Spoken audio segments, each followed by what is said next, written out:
J'ai fait l'école des Beaux-Arts d'Angers, où j'étais en section communication. Je suis resté 6 ans aux Beaux-Arts d'Angers.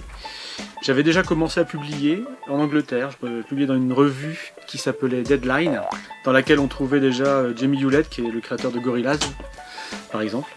Donc déjà, en tant qu'étudiant, j'ai commencé à publier mes premières BD.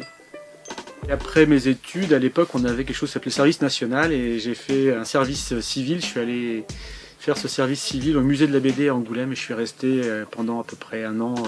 J'avais le rôle de concepteur d'outils pédagogiques, donc j'accueillais des ateliers avec des enfants ou des adultes, tous les âges, et je devais concevoir les exercices qu'on leur donnerait à faire sur la période. Et puis cette passage à Angoulême m'a permis de travailler beaucoup, d'avoir une vue un peu globale sur le monde de l'édition de la bande dessinée, et puis de développer des différents projets, travailler sur différents projets, et c'est comme ça que j'ai commencé à publier ma première BD jeunesse chez Delcourt, qui s'appelait Toto l'ornithorynque. On a été nominé à Angoulême pour le festival pour le prix de la meilleure BD jeunesse. Le premier tirage, qui était assez timide, finalement s'est épuisé très vite, donc l'éditeur a réimprimé. On a eu des bons articles, et puis voilà, la série a connu du succès jusqu'à être aussi intégrée aux listes de l'éducation nationale. Ça m'a permis de rencontrer d'autres gens qui m'ont proposé de travailler avec moi, notamment Johannes Farr, Lewis Trondheim, et puis Fabien Vellman par la suite. Voilà, tout un parcours. Alors les projets, en ce moment je travaille sur 3 albums d'une nouvelle série qui s'appelle Super Groom, qui est une série dérivée de Spirou.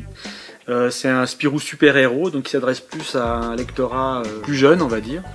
Parce que Spirou, c'est une série qui a 80 ans, et on a créé Super Groom en se disant, bah voilà, c'est peut-être aussi un moyen de toucher un lectorat plus jeune.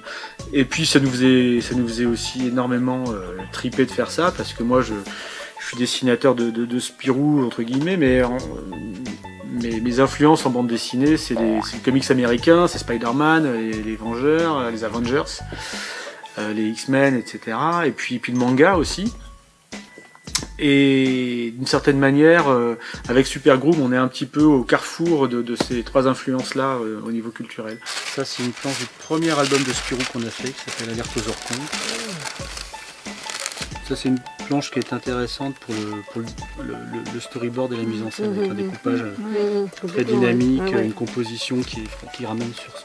Pornichet, je vais le découvrir en réalité, parce que je ne suis jamais allé au festival de Pornichet. C'est un jeune festival, mais les gens qui y travaillent sont des passionnés. Ils ont vraiment envie de faire quelque chose. Ils ont envie de faire les choses en plus s'en référant à la matière première, j'ai envie de dire, donc aux auteurs. Les retours que j'en ai eus étaient bons, étaient même très bons de la part de mes collègues auteurs.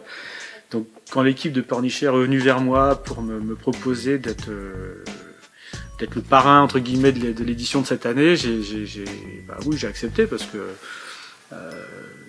que j'étais curieux de voir ce que c'est, et puis ils avaient l'air très sympathiques. Ils ont fait ça bien.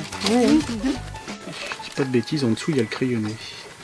Je serais heureux de vous retrouver au festival de bande dessinée de Pornichet. Il va y avoir une belle liste d'auteurs présents à cette édition, donc avec plaisir, je vous y retrouverai. Au revoir.